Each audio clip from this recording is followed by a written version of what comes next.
Bienvenidos a todos en este último gran día de la fiesta, un día que simboliza la segunda resurrección, y un día tan importante para todos.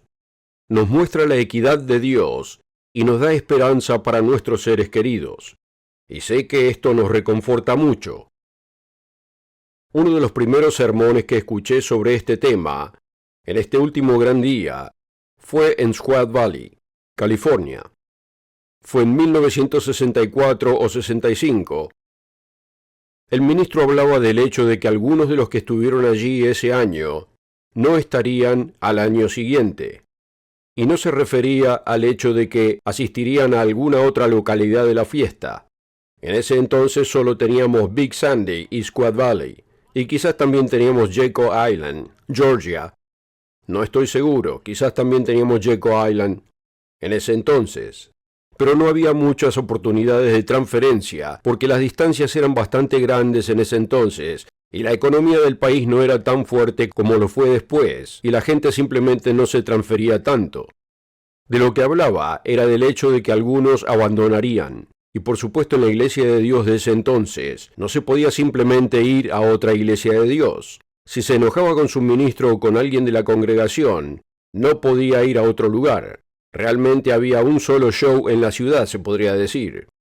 Y la verdad se encontraba en lo que entonces se llamaba la Iglesia de Dios por radio, que luego se cambió a la Iglesia de Dios Universal, lo cual tenía más sentido porque realmente éramos una iglesia mundial en ese tiempo. En este sermón les mostraré que si bien Dios nos da un tiempo para superar nuestras debilidades, y es tan compasivo con nosotros en eso, y en ese sentido tenemos segundas oportunidades de hacer las cosas de forma diferente a como las hacíamos antes. Pero el juicio del gran trono blanco no es una segunda chance de salvación, como dicen y como nos acusan de decir. Si entendemos plenamente la verdad de Dios, si llegamos a una relación plena con Dios, esta es nuestra oportunidad ahora. Y esto es exactamente lo que Pablo les decía a los corintios en 2 de Corintios capítulo 6. Quizás quieran ir a 2 de Corintios 6. Y esto puede que ya se haya tratado en algún sermón de hoy, pero quiero señalarlo desde esta perspectiva. Él se dirigía a los corintios, estaba citando el Antiguo Testamento. Y cuando dice: nosotros, como colaboradores suyos, os exhortamos también a que no recibáis en vano la gracia de Dios. Está diciendo, les ruego que no acepten la gracia de Dios, este llamado que han recibido, el perdón de sus pecados y la oportunidad de ser parte de su propia familia. Les está diciendo, no lo den por sentado, no lo reciban en vano, porque Él dice, en tiempo aceptable te he oído, y en el día de salvación te he socorrido. Y esa es la cita del Antiguo Testamento de Isaías capítulo 49, versículo 8. Luego continúa diciendo, he aquí ahora es el tiempo aceptable. He aquí ahora el día de salvación. Bueno, está tomando la cita y luego la está extrapolando a las personas que están allí en Corinto. Y está diciendo, miren, ahora es su tiempo. Hay un día de salvación. En realidad hay más de un día. Hay un día de salvación para quienes son llamados ahora, y como vemos en este último gran día, se acerca un tiempo de salvación ofrecido a la gran mayoría de quienes han vivido. Pero, para los corintios, él dice, he aquí, ahora es el día. Para ustedes es ahora mismo. No hay otro momento, es ahora mismo. He aquí ahora el tiempo aceptable. He aquí ahora el día de salvación. Y por eso dice, no damos a nadie ninguna ocasión de tropiezo para que nuestro ministerio no sea vituperado. Así que les muestra que su tiempo de salvación llegó en ese momento. El juicio del gran trono blanco no es una segunda chance, pero hay una segunda muerte. Y esta es prácticamente la única vez que hacemos referencia al último versículo de Apocalipsis capítulo 20. En este día, este es el momento que normalmente lo mencionamos, mostrando que hay una tercera resurrección. Y algunos se obsesionan con eso y dicen, bueno, no dice que resucitarán. Bueno, si usted es arrojado al lago de fuego, pero se perdió, se alejó de Dios durante esta era, la única manera de ser arrojado vivo al lago de fuego sería si resucita a la vida de nuevo. Así que veamos Apocalipsis, capítulo 20. Apocalipsis 20, versículos 14 y 15. Y leemos aquí que hay una resurrección para la condenación. Dice en el versículo 14, y la muerte y el Hades, o el sepulcro, fueron lanzados al lago de fuego. Esta es la muerte segunda, y el que no se halló inscrito en el libro de la vida fue lanzado al lago de fuego. Y aquí es donde aquellos simplemente serán consumidos, como nos muestra el libro de Malaquías, la última parte, que habrá ceniza bajo las plantas de los pies de los justos, y todo eso. Este es el destino de quienes se alejan de Dios. En Hebreos 10:26, Hebreos 10, y comenzando en el versículo 26,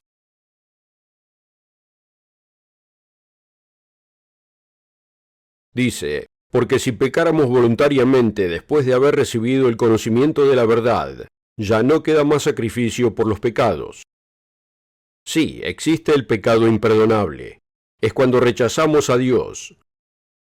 Y cuando dice pecar voluntariamente, se refiere a alejarse voluntariamente de Dios, no alejarse en un momento de debilidad, que creo que todos lo hemos hecho. Cometemos errores, sabemos que no debemos, pero aún así pecamos. Incluso el apóstol Pablo dijo, porque no hago el bien que quiero, sino el mal que no quiero, eso hago. Así que lo entendemos, pero esto se refiere a un alejamiento voluntario de Dios por completo. Él dice, ya no queda sacrificio por los pecados, versículo 27, sino una horrenda expectación de juicio y de hervor de fuego que ha de devorar a los adversarios. El que viola la ley de Moisés, por el testimonio de 2 o 3 testigos muere irremisiblemente. ¿Cuánto mayor castigo pensáis que merecerá el que pisoteare al Hijo de Dios y tuviere por inmunda la sangre del pacto, en la cual fue santificado, e hiciera afrenta al Espíritu de gracia, el Espíritu de perdón inmerecido que Dios nos da? Bueno, lo encontramos en Primera de Timoteo, capítulo 2. Primera de Timoteo 2, versículos 3 y 4.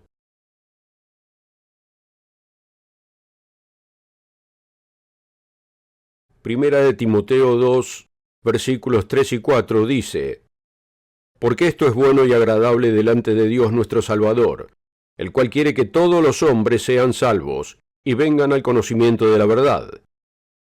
Y puede que esto también se haya leído antes, pero el punto es que Dios está llamando a todos en algún momento. Dios les dará a todos una oportunidad. Pero también dice, nótese aquí en el versículo 4, el cual quiere que todos los hombres sean salvos y vengan al conocimiento de la verdad. La palabra conocimiento es especial, es una palabra especial.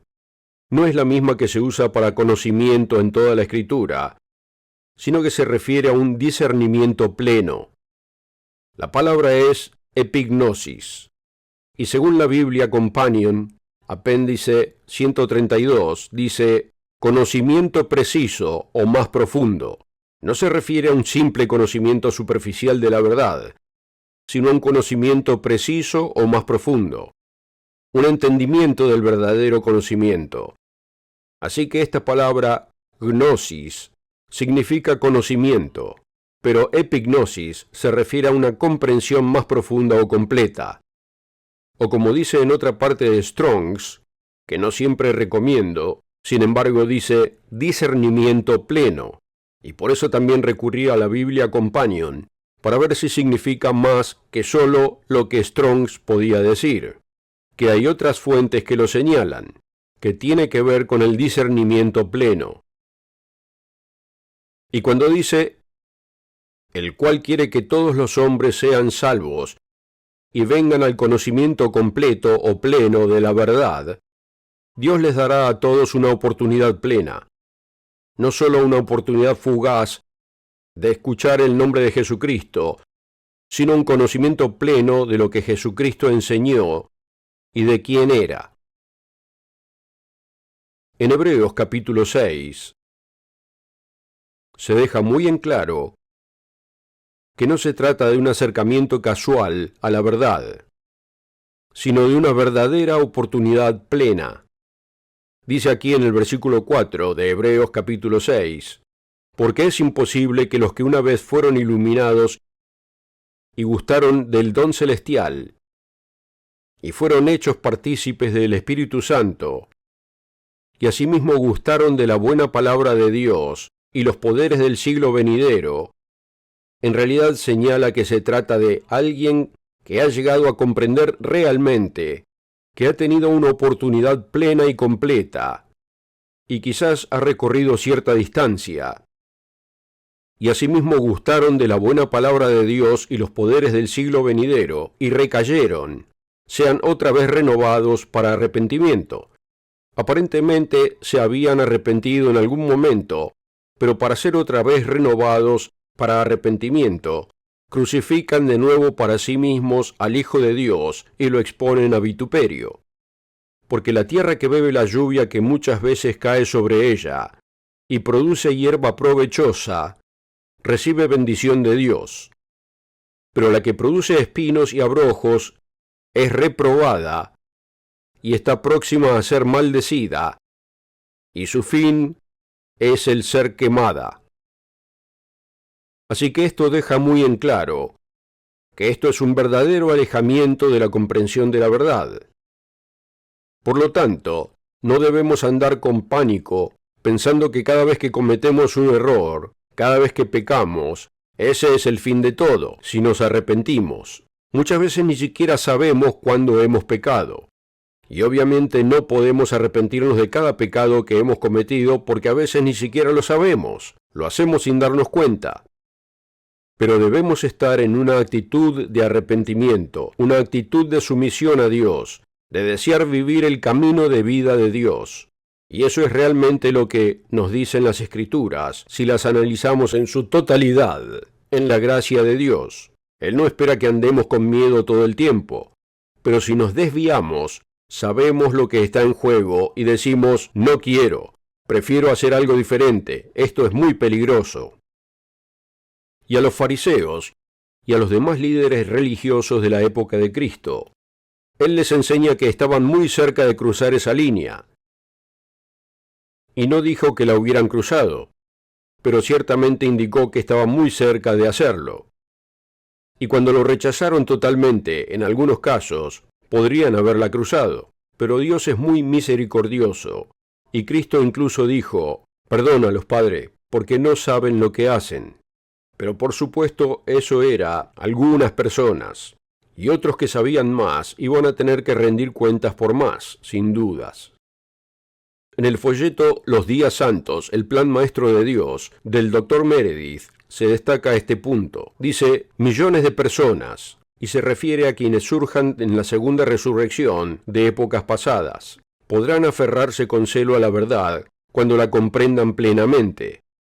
Podrán llegar a ser mejores cristianos, mejores siervos de Dios, que muchos de nosotros, que a veces damos por sentado la preciosa verdad de Dios y no somos tan celosos como deberíamos.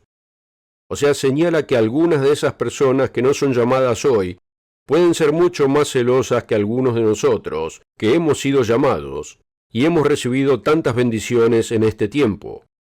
En Mateo capítulo 7, lo conocemos muy bien, Mateo 7, del 21 al 23. Lo citamos con frecuencia, pero es bueno recordarlo. Mateo 7, versículos 21 al 23. Él dice, no todo el que me dice, Señor, Señor, entrará en el reino de los cielos, sino el que hace la voluntad de mi Padre que está en los cielos. Muchos me dirán en aquel día, Señor, Señor, ¿no profetizamos en tu nombre, y en tu nombre echamos fuera demonios, y en tu nombre hicimos muchos milagros? Y entonces les declararé, jamás os conocí, apartaos de mí, obradores de iniquidad. Ahora, es fácil pensar que esto se refiere a ministros del mundo, y a personas del mundo, personas involucradas en el falso cristianismo. Pero debemos tomar esto en serio, y analizarlo a nivel personal. Esto también podría referirse a nosotros, y con mucha razón. La mayoría de sus palabras se dirigen a sus discípulos y a los creyentes. Así que dice, pueden llamarme Señor, pero si no hacen la voluntad de mi Padre que mora en el cielo, no estarán allí.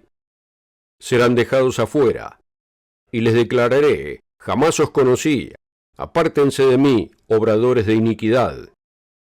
Miles de personas escucharon este sermón ese día, en aquel tiempo. Teníamos unas 6.000 personas en Squaw Valley, y por lo tanto miles de personas escucharon ese sermón en aquel entonces.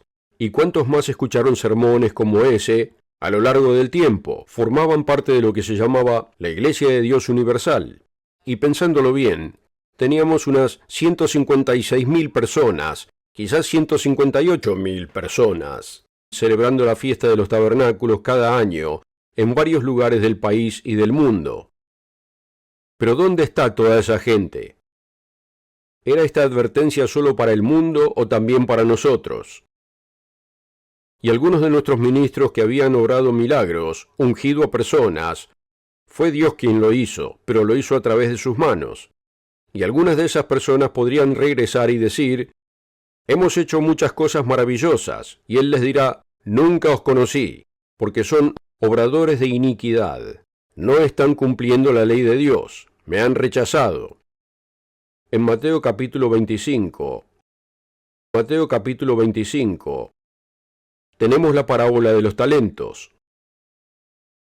Y comenzaré en el versículo 24. No voy a abarcarlo todo aquí. Pero entonces el que había recibido un talento, sabemos que le dio 5 talentos a una persona, 2 talentos a otra y 1 talento a esta.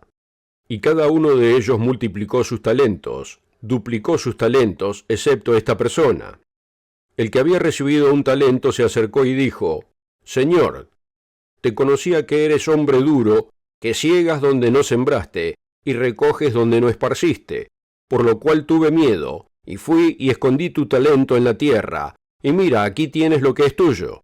Es casi como si dijera, mira, he ahorrado, he preservado, sé que eres duro, así que protegí lo que tenías.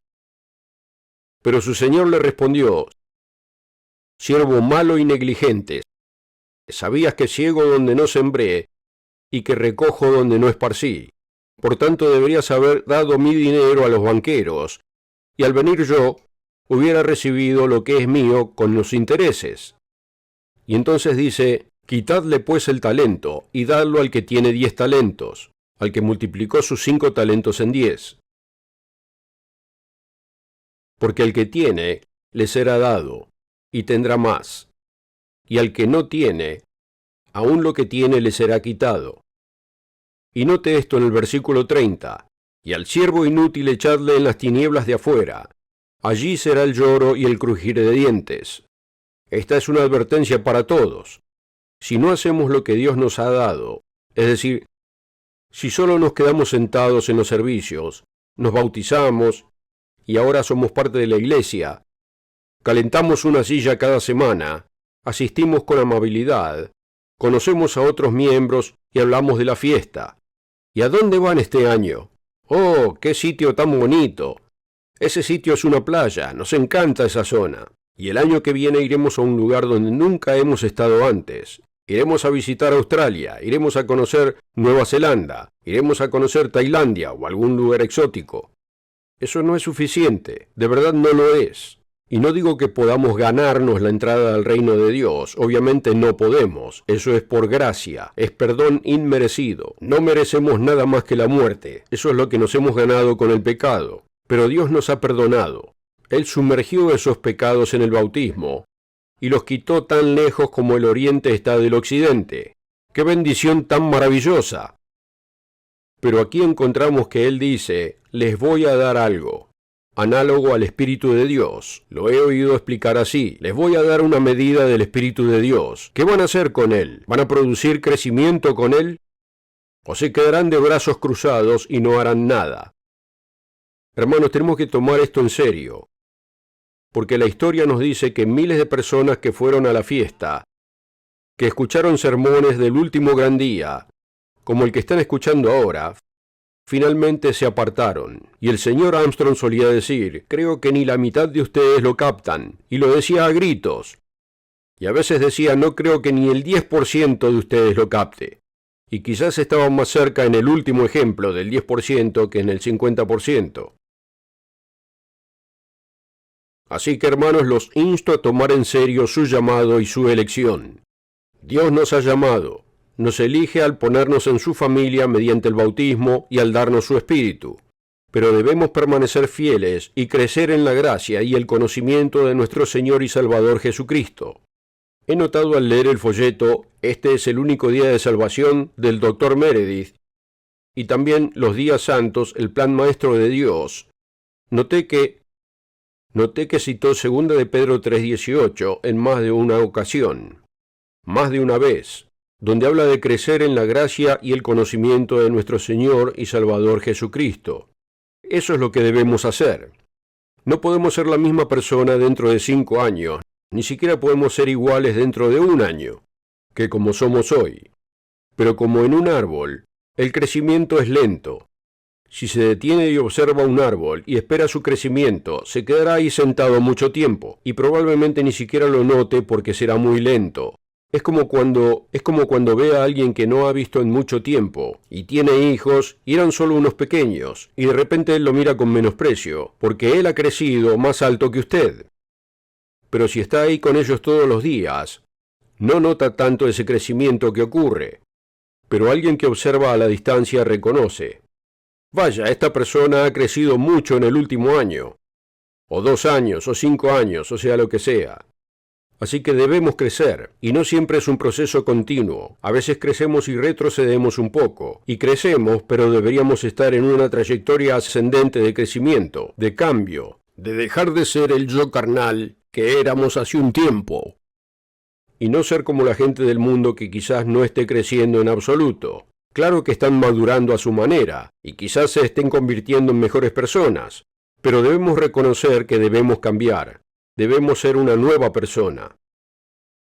En Mateo capítulo 8, Mateo 8:5, ya lo mencioné.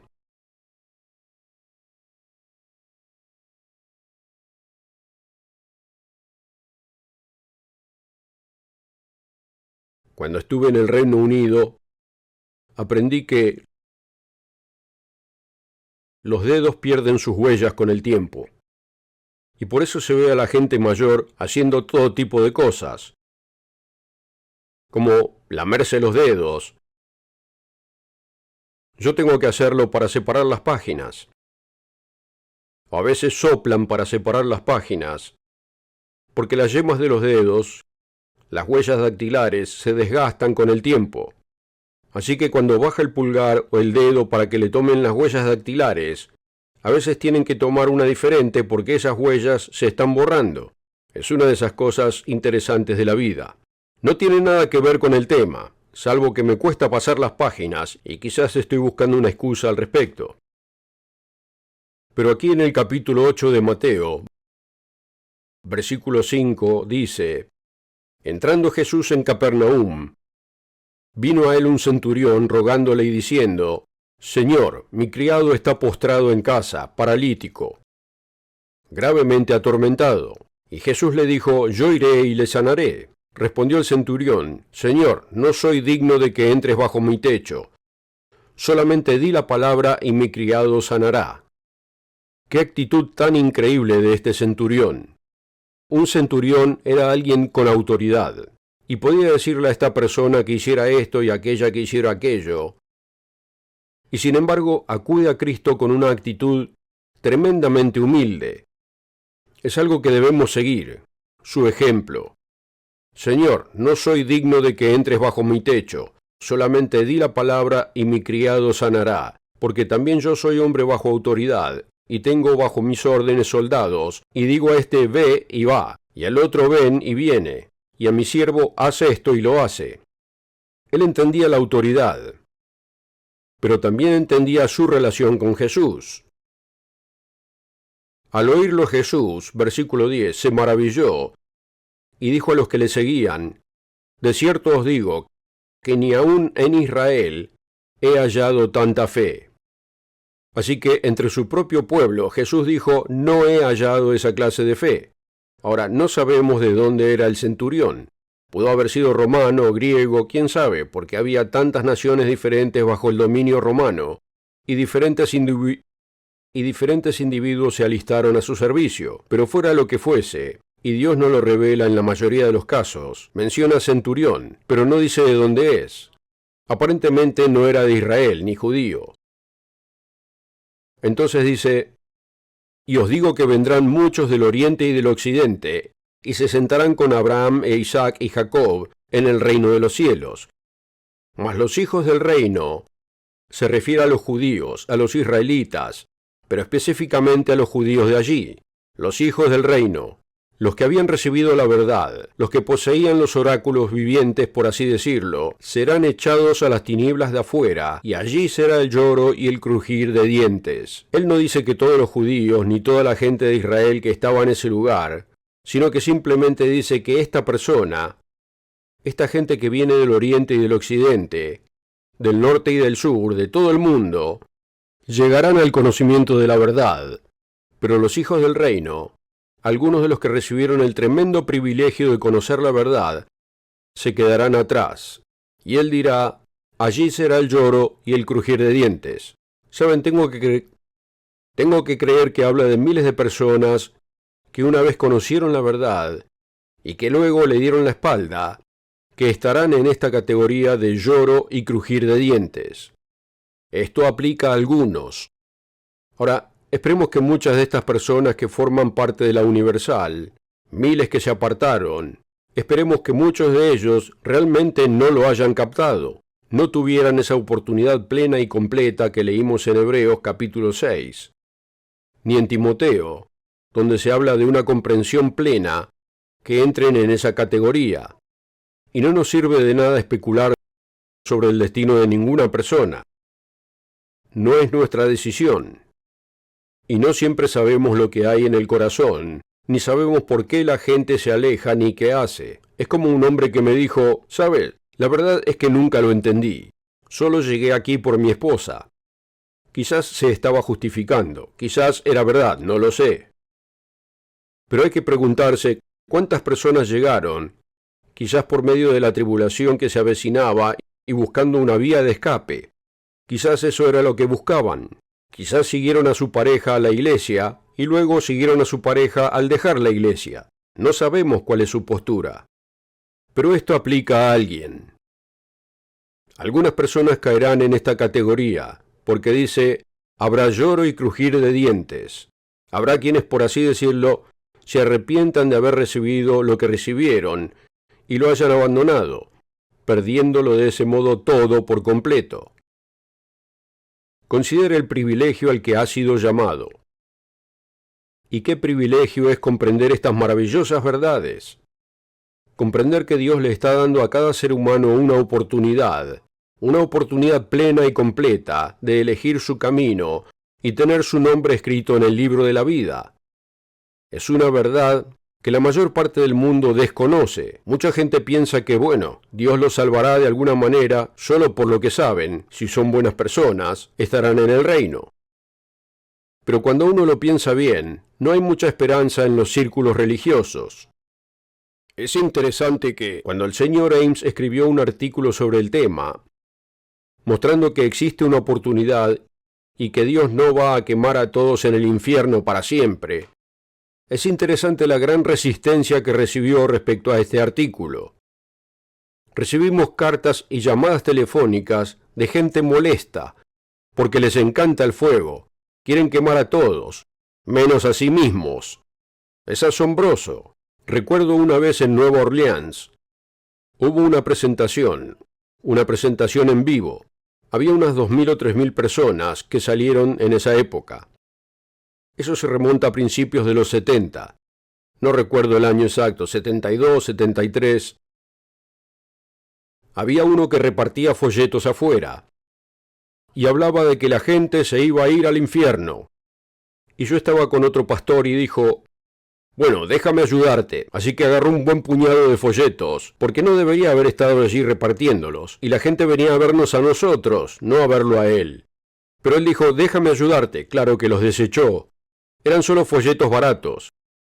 Y dijo: antes que nada, es obvio que amas el fuego. Esa persona quería quemar a todos los que no estaban de acuerdo con él. En otras palabras, que no estaban de acuerdo con el cristianismo tal como él lo entendía.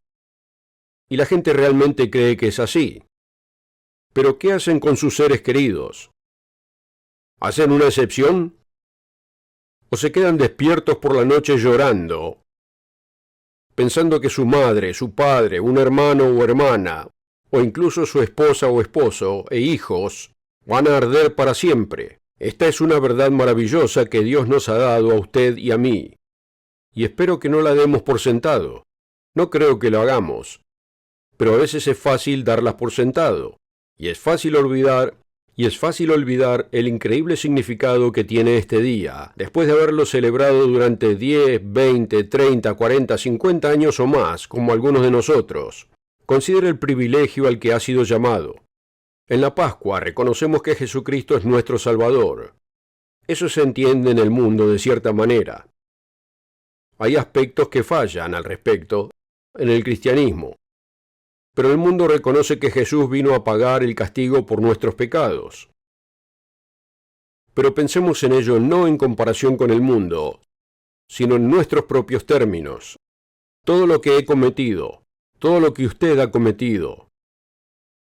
El Creador, aquel que Dios usó para crear todas las cosas, visibles e invisibles, ya sean principados o potestades, etc., como dice en Colosenses capítulo 1, aquel que hizo todo eso, aquel que siguió a los hijos de Israel por el desierto, que pronunció los 10 mandamientos, ese individuo vino y dio su vida a cambio de la nuestra, para que tuviéramos vida, porque de lo contrario no habría ninguna posibilidad para nosotros.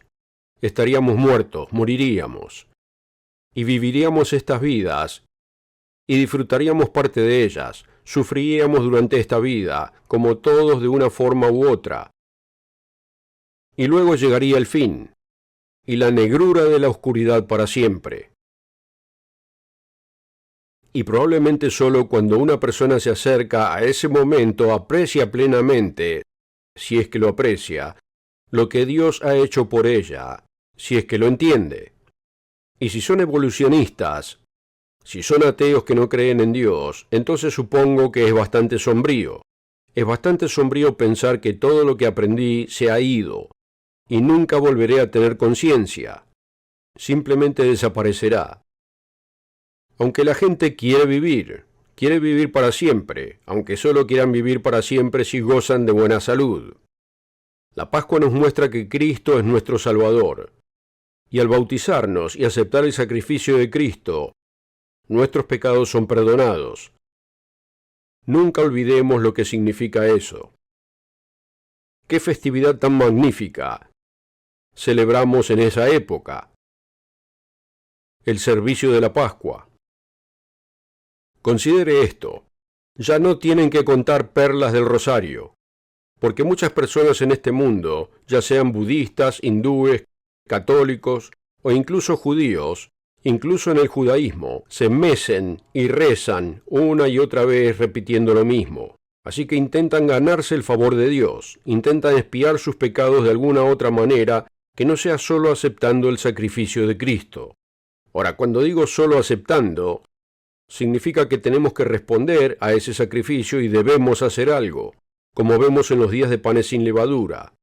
Pero no tenemos que contar perlas del rosario, nada de oraciones repetitivas donde nunca se sabe exactamente dónde uno se encuentra. Estudiamos el catolicismo, por ejemplo, en el Colegio Ambassador. Siempre me pareció un tema fascinante. El tema religión comparada. que comparaba el protestantismo y el catolicismo, y lo comparaba todo con la verdad. Y después de un tiempo, de hecho, lo primero que me pregunté fue, ¿qué hizo el sacrificio de Cristo por los católicos? ¿Qué hace el sacrificio de Cristo por los católicos? No pretendo criticar a ninguna religión, pero es la realidad. ¿Qué hizo el sacrificio de Cristo por un católico? Porque creen que deben hacer penitencia y deben contar tantas perlas del rosario, rezar tantos Padre Nuestros, rezar tantas Ave Marías, etc., y tal vez dar una ofrenda, y hacer alguna buena obra de algún tipo. Pero creen que la mayoría de la gente tendría que pasar por el purgatorio, o sea, que incluso con todas las cuentas del rosario que dan, y toda la penitencia que hacen, probablemente aún no han salido de su deuda, así que pasan por el purgatorio, ese espacio entre el cielo y el infierno, donde expían el resto de sus pecados.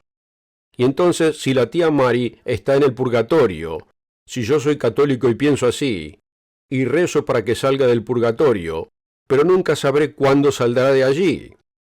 Así que sigo haciendo todas estas cosas una y otra vez, siempre preguntándome, ¿será suficiente?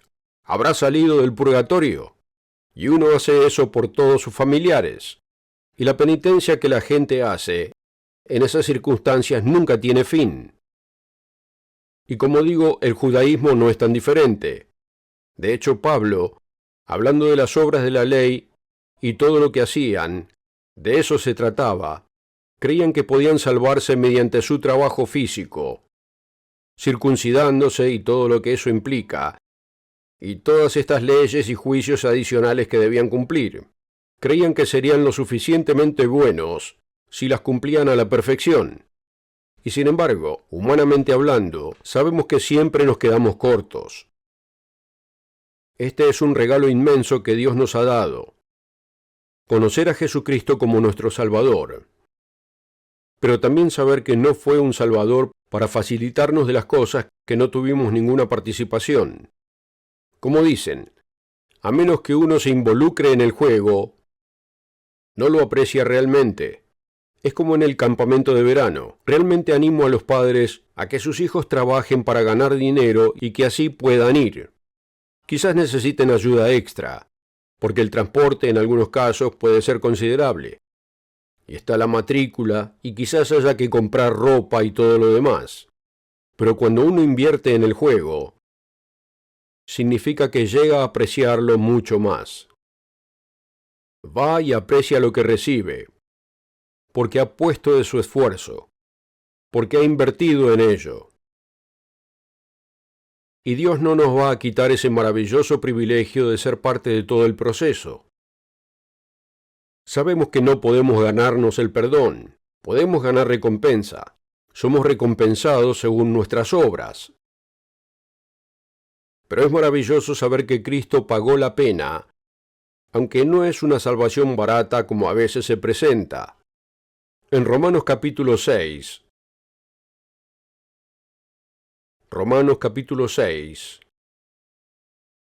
leeremos los versículos 5 al 9. Él dijo, y la esperanza, es el 6º capítulo, Romanos 6, versículo 5. Porque si fuimos injertados juntamente con Él en la semejanza de su muerte, y eso es lo que hacemos cuando nos bautizamos. Los versículos anteriores hablan del bautismo y de cómo damos muerte al viejo hombre. Porque si fuimos injertados juntamente con Él en la semejanza de su muerte, así también lo seremos en la de su resurrección. Si estamos dispuestos a dar muerte al viejo hombre, a la vieja manera de hacer las cosas, así es como yo lo veo. Y sinceramente, hermanos, cuando decimos, así es como yo lo veo, debemos detenernos ahí y preguntarnos, ¿cómo lo ve Dios? Y Dios no lo ve como nosotros la mayoría de las veces. Con suerte, con el tiempo, empezaremos a pensar más como Él piensa. Pero muy seguido, cuando decimos, bueno, así es como yo lo veo, no es como lo ve Dios. Y por eso dice, así también lo seremos en la de su resurrección, sabiendo esto, que nuestro viejo hombre, el viejo individuo, como éramos antes, fue crucificado juntamente con él, para que el cuerpo del pecado sea destruido, a fin de que no sirvamos más al pecado. Ya no deberíamos estar atados a la esclavitud del pecado. Hermanos, veo esto muy seguido. Me miro al espejo y veo mis propias deficiencias. Y es fácil pensar, bueno, me bauticé, hice esto, hice aquello, pago mis diezmos, no como alimentos inmundos, guardo el sábado. Pero realmente intentamos cambiar, no para ganarnos la entrada en el reino, sino para reconocer que quiero ser como Jesucristo, quiero vivir como Él vive. Quiero tener una perfección de carácter que no puedo tener en esta vida. Pero con su Espíritu en mí, puedo cambiar y ser diferente. Cuanto más me parezca a Cristo, menos problemas existirán, al menos en cuanto a los problemas resultantes del pecado, porque el pecado trae consigo una gran cantidad de problemas. Espero que tengan ese profundo deseo de ser más como Jesucristo, y no solo pensar, oh, estoy aquí. Soy miembro de la iglesia. Me bauticé. Eso simplemente no basta. Porque el que ha muerto, versículo 7, ha sido justificado del pecado, no liberado para pecar, sino liberado del pecado. Versículo 8. Y si morimos con Cristo, si damos muerte a ese viejo hombre en el agua del bautismo y lo mantenemos sumergido, por así decirlo, creemos que también viviremos con Él, sabiendo que Cristo, habiendo resucitado de los muertos, ya no muere, la muerte no se enseñorea más de Él. Y en ese sentido, cuando hemos salido del bautismo y hemos recibido el Espíritu Santo, y nos esforzamos por vivir una vida cristiana día a día, y clamamos a Dios por perdón cuando pecamos, e incluso cuando no sabemos que lo hemos hecho, pedimos perdón a Dios por los errores cotidianos, y estamos en un espíritu de arrepentimiento, podemos andar muy cómodos, hermanos. Y ese es el problema. Podemos estar cómodos en el sentido de que sabemos que no tenemos que temer cada día, pensando, me pregunto si llegaré. No, podemos estar seguros que sí. Pero también estamos seguros de que sabemos que podríamos arruinarlo todo si nos apartamos. Pero mientras sigamos esforzándonos por ser obedientes a Dios, como el apóstol Pablo, quien dijo, porque no hago el bien que quiero, sino el mal que no quiero, eso hago. Y luego dice, ¿quién me librará de este cuerpo de muerte? Gracias doy a Dios por Jesucristo Señor nuestro. Y luego habla del Espíritu de Dios, de Cristo viviendo su vida en él. Y el capítulo 8 es realmente muy alentador aquí. Romanos capítulo 8, porque dice en el versículo 6, porque el ocuparse de la carne es muerte. Si simplemente vamos a vivir según este mundo, pensando, así es como yo lo veo, y esto es lo que quiero. Dice, pero el ocuparse del espíritu es vida y paz, si tenemos una mente espiritual. Él dice, los designios de la carne son enemistad, una contradicción contra Dios, porque no se sujetan a la ley de Dios ni tampoco pueden, y los que viven según la carne no pueden agradar a Dios. Pero nota el versículo 9, Romanos 8:9, mas vosotros no vivís según la carne, sino según el Espíritu. Si es que el Espíritu de Dios mora en vosotros, y si alguno no tiene el Espíritu de Cristo, no es de él. Y por supuesto debemos ser guiados por el Espíritu de Dios. Debemos ceder a los llamados de Dios que nos vienen a la mente al leer y escuchar sobre ellos. Como saben, en la Pascua reconocemos a Cristo como nuestro Salvador. Pero los panes sin levadura nos enseñan que el pecado es esclavitud y que debemos hacer nuestra parte para vencer el pecado y sus múltiples consecuencias. En el folleto del Dr. Meredith, ¿es este el único día de salvación? En la página 4 dice, mientras se da cuenta de que todos los caminos del hombre son erróneos, la humanidad está aprendiendo la lección en dolorosos sufrimientos emocionales y físicos y en el vacío espiritual. Y esto es lo que vemos en el mundo. Siguen su propio camino. Y siempre resulta estar equivocado. Tenemos inteligencia artificial, una herramienta increíble, la inteligencia artificial, que podría usarse como una herramienta maravillosa, pero ya estamos viendo cómo se está utilizando mal, para engañar. Llegará un punto, sin entrar en detalles, pero creo que muchos lo saben, en el que simplemente no sabremos qué es verdad y qué no lo es, basándonos en todo lo que se nos dice de lo que hay en Internet. Podemos encontrar historias, y todas son falsas, y no siempre lo sabemos, porque quizás hayamos consultado la fuente, pero esa fuente cita a otra fuente, que a su vez cita a otra fuente, que es totalmente inventada. Y llegará un tiempo en el futuro donde todo va a ser un desastre, porque el hombre siempre convierte todo lo bueno en malo, en algo malo.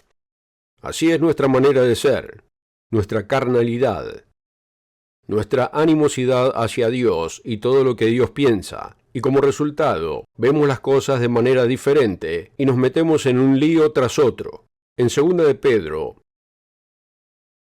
y reflexionando sobre esto en el 2º capítulo, habla de que Dios no perdonó a los ángeles que pecaron, y solo perdonó a 8 personas en la época de Noé. Y después convirtió las ciudades de Sodoma y Gomorra en cenizas para todos aquellos que vivirían impíamente. Y luego en el versículo 18 dice, pues hablando palabras infladas y vanas.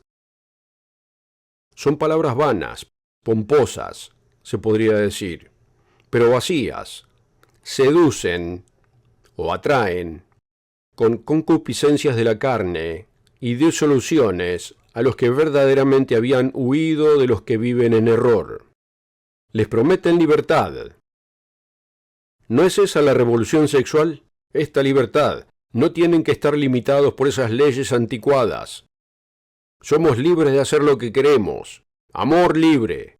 Nunca es gratis. Nunca es gratis. Siempre tiene un precio. Y a veces el precio es muy alto, incluyendo la pérdida de vidas. Les prometen libertad y son ellos mismos esclavos de corrupción. Quienes prometen esas cosas, quienes intentan animar a otros a hacerlas, son esclavos de la corrupción, porque el que es vencido por alguno es hecho esclavo del que lo venció. Así que es esclavitud, y dice, si habiéndose ellos escapado de las contaminaciones del mundo por el conocimiento del Señor y Salvador Jesucristo, enredándose otra vez en ellas son vencidos, su postrer estado viene a ser peor que el primero, porque mejor les hubiera sido no haber conocido el camino de la justicia, que después de haberlo conocido, volverse atrás del santo mandamiento que les fue dado.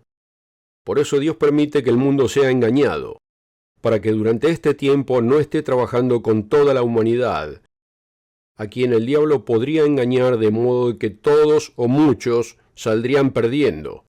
Por eso en este último gran día, Él salva a la gente para este día. Él dice, pero les ha acontecido lo del verdadero proverbio, el perro vuelve a su vómito y la puerca lavada a revolcarse en el cieno.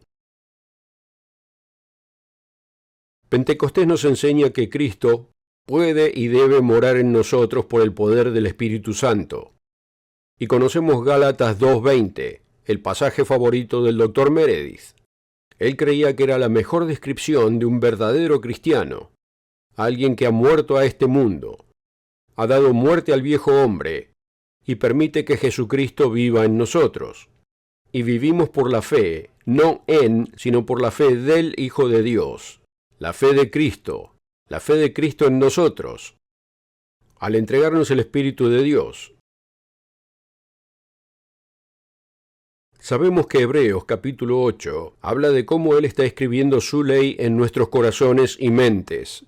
Y esto es exactamente lo que está sucediendo, incluso ahora mismo, bajo el nuevo pacto, que será con Israel y Judá más adelante. Nosotros estamos bajo los términos del nuevo pacto, y Dios está escribiendo sus leyes en nuestros corazones y mentes, donde amamos su camino. Y sé que en muchos de ustedes es así. Espero que sean todos. Pero quizás haya en quienes no lo es. pero amamos el Sabbat, por ejemplo.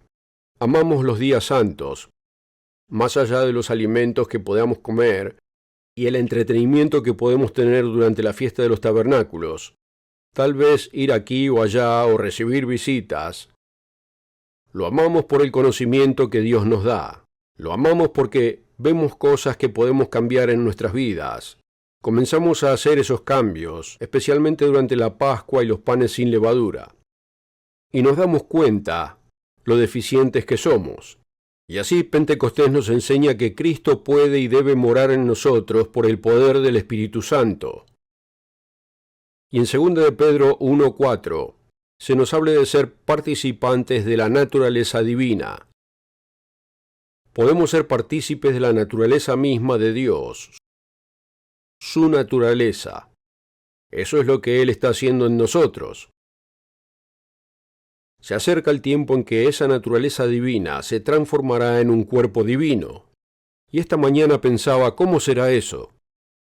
Si tenemos el privilegio de vivir hasta que Cristo regrese, hasta que suene esa séptima trompeta, ¿cómo será ser tal como soy ahora, y usted tal como es, y de repente nuestros cuerpos se transformen en algo totalmente diferente? Sin dolor, sin hambre. De repente nuestra vista mejora, nuestra audición mejora, todo en nosotros cambia instantáneamente. ¿Y qué hay de los que van a la tumba? Quizás muchos en esa fiesta de tabernáculos estaremos en la tumba en ese momento. Digo nosotros, no lo sé, ninguno lo sabe con certeza. Algunos quizás sí lo saben por su situación y el tiempo que les queda. Quizás tengan una idea. Pero dormirse en esta vida y luego despertar en ese sueño, por así decirlo, surgiendo repentinamente de la tierra o de donde sea, quizás sus cenizas hayan sido esparcidas o dispersadas por el viento, quién sabe. Y todo se une, pero no necesariamente esos elementos, sino que de repente el Espíritu de Dios, que preservó lo que eran, recibe un nuevo cuerpo y un cambio. Eso es maravilloso. Y no hay precio que podamos pagar para tener ese privilegio, salvo dar muerte a nuestro viejo yo. En el Salmo 16, lo leeré aquí por cuestión de tiempo. Salmo 16, versículos 10 y 11 dice, «Porque no dejarás mi alma en el Seol o en la tumba, ni permitirás que tu santo vea corrupción». Y por supuesto esto tenía que ver con Cristo, con su profecía. Pero él dice, «Me mostrarás la senda de la vida», y Dios nos mostrará el camino que lleva a la vida. Y dice, «En tu presencia hay plenitud de gozo, delicias a tu diestra para siempre». Pero esos placeres para siempre, la plenitud de gozo, no se trata de estar sentado mirando el rostro de Dios como un cachorrito, mirando el rostro de Dios y sintiéndose maravilloso, con gozo, sintiendo placer, o sea lo que sea. Esa es la esperanza de muchas personas en este mundo, la visión beatífica, de simplemente mirar a Dios por toda la eternidad. Como una especie de, como digo, una droga, un viaje de LSD, un viaje psicodélico. Eso no es lo que Dios nos ofrece. Sí hay placer, hay plenitud de gozo, pero estará en la actividad, en hacer cosas, ayudando en primer lugar a este mundo a transformarse, y el gozo de ver a seres humanos arrepentirse, cambiar y presenciar esa transformación, así como mira a su hijo y lo ve crecer y madurar, y eventualmente convertirse en una persona que puede vivir por sí misma, casarse, tener hijos y nietos, el gozo que siente en todo eso, pero mucho más que eso. Es algo maravilloso que Dios nos ofrece. El hecho de que nos llama a ser parte de su propia familia. El día de la expiación y la fiesta de los tabernáculos siguen de cerca a la fiesta de las trompetas, de la que hemos oído hablar en las últimas semanas. Hemos oído hablar de la fiesta de las trompetas, hemos oído sermones. El día de expiación es un momento en que ese ser espiritual que tanto daño está causando ahora mismo se irá. Y la fiesta de los tabernáculos. Han escuchado sermón tras sermón sobre el tema, y espero que los hayan encontrado muy gratificantes y útiles. Y espero que les cambie la vida, que no sean la misma persona al alejarse de la fiesta. Y hoy hemos tenido un sermón maravilloso sobre el significado de la fiesta de los tabernáculos. Perdón, no la fiesta de los tabernáculos, sino el último gran día. Espero que se nos haya explicado el significado de ese día, de tal manera que podamos entenderlo y apreciarlo. Pero lo que quiero decir es que hay buenas y malas noticias. La mala noticia es que algunos no estarán aquí el año que viene, al igual que no estuvieron hace 60 años. Habrá algunas personas que abandonarán la verdad, se alejarán de la verdad. Quizás se enreden en una raíz de amargura hacia el ministro o hacia otra persona de la congregación. O tal vez simplemente se dejen llevar por las cosas de este mundo, ser la semilla arrojada entre espinos, y simplemente se dejen llevar por las cosas de este mundo y se alejen. Habrá quienes lo hagan, y me gustaría poder decir que no será así. Pero siempre ha sido así. Cada año en un lugar, algunas personas decidirán irse. Ojalá sean muy pocas, pero hay quienes lo hacen. Y por supuesto habrá quienes, como sucedió con la Universal, hayan sufrido una apostasía masiva. No preveo que eso suceda en este momento. Creo que podemos exagerar un poco. Recuerden, después de Moisés llegó Josué. Y no solo Josué, sino todos los ancianos que estaban con él, continuaron en el camino de Dios.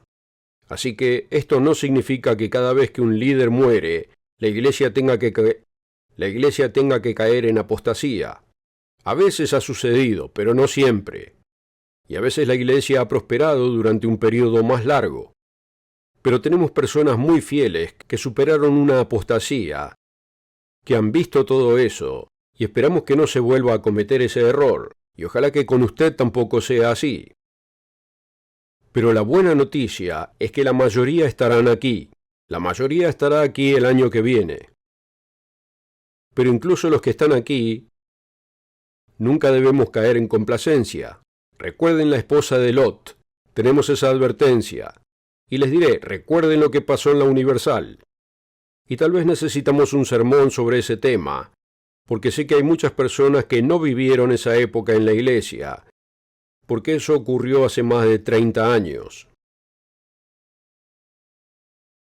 Y muchos jóvenes que han llegado no entienden realmente lo que sucedió allí. Pero me gustaría leer esto, de El único día de salvación del Dr. Meredith. Es un poco más largo, pero me gustaría leerlo. Está en la página 5. Pero ser salvos y llegar a ser hijos nacidos de Dios en su reino eterno es mucho más de lo que la mayoría alcanza a comprender. Dice, no se trata simplemente de aceptar a Jesús en alguna ceremonia emotiva o de unirse a una iglesia. Quizás no le haya pasado eso. No se trata solo de unirse a una iglesia. Y a veces así es como la gente lo ve. Quieren unirse a una iglesia, y nos hemos esforzado de no usar esa terminología. No nos unimos a una iglesia, somos puestos en ella cuando Dios nos da su espíritu. Pero Él tuvo que llamarnos, tuvo que concedernos el arrepentimiento. Eso es lo que Él tuvo que hacer. Y luego debemos continuar en ese estilo de vida con Jesucristo, viviendo en nosotros, por el poder de su espíritu. Así que no se trata solo de unirse a una iglesia. Se trata de someterse totalmente a Dios mediante una relación personal con el Cristo verdadero. De entregar sinceramente el corazón, la mente y voluntad de manera que Jesucristo, como sumo sacerdote, pueda vivir su vida en cada uno de nosotros. Como nos dice el apóstol Pablo por inspiración divina, con Cristo estoy juntamente crucificado. Y ya no vivo yo, mas vive Cristo en mí. Y lo que ahora vivo en la carne, lo vivo en la fe del Hijo de Dios, el cual me amó y se entregó a sí mismo por mí. Gálatas 2:20. Mediante una sumisión incondicional que permita a Cristo vivir su vida en nosotros, se irá desarrollando paulatinamente en nosotros el mismo carácter de Dios. Si Cristo vive su vida en nosotros, podremos crecer en la gracia y el conocimiento de nuestro Señor y Salvador Jesucristo. En esa forma ordenada por Dios, el cristiano se convierte en un auténtico vencedor, que mediante la presencia de Cristo en su ser, llega a vencer a su propio yo, a la sociedad mundana y a Satanás mismo, y así estará realmente preparado para la vida eterna en el reino de Cristo, no como enseñan las tradiciones del mundo engañado, de que es suficiente con aceptar a Jesús o de unirse a una iglesia. En Hebreos capítulo 6, Hebreos 6 y versículo 7,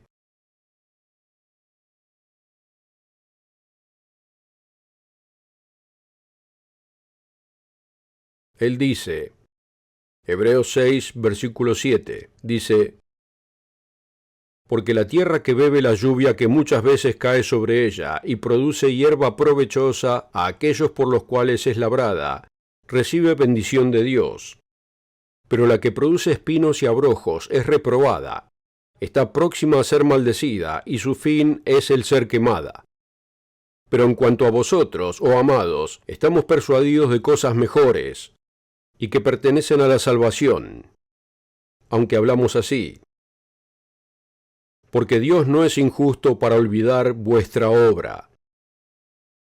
Muchos de ustedes han estado trabajando, no por la salvación, sino por una recompensa, y simplemente trabajando para superarse y ser una persona diferente, ser más como Cristo. Dios no es injusto para olvidar vuestra obra y el trabajo de amor que habéis mostrado hacia su nombre, habiendo servido a los santos y sirviéndoles aún. Ustedes hacen muchas obras maravillosas, pero deseamos que cada uno de vosotros muestre la misma solicitud hasta el fin, para plena certeza de la esperanza, a fin de que no os hagáis perezosos, que no se desanimen ni se rindan, pensando, oh, ahora puedo relajarme, sino imitadores de aquellos que por la fe y la paciencia heredan las promesas. Esperamos verlos a todos en uno de los sitios de la fiesta el próximo año. Pero si no asisten al mismo que yo, o quienes los rodean, en el 2026, y quizás no los encontremos hasta la venida del reino de Cristo, esperamos verlos cuando suene la séptima trompeta, y todo lo que eso significa cuando suene esa trompeta. Mateo 25:21, solo lo leeré. Su señor le dijo, bien, buen siervo y fiel, sobre poco has sido fiel, sobre mucho te pondré. Entra en el gozo de tu señor. ¿Qué mejores palabras podemos escuchar cuando suene la séptima trompeta que estas? Bien hecho, siervo bueno y fiel, entra en el gozo de tu señor. Que tengan un buen viaje a casa y esperamos verlo el año que viene.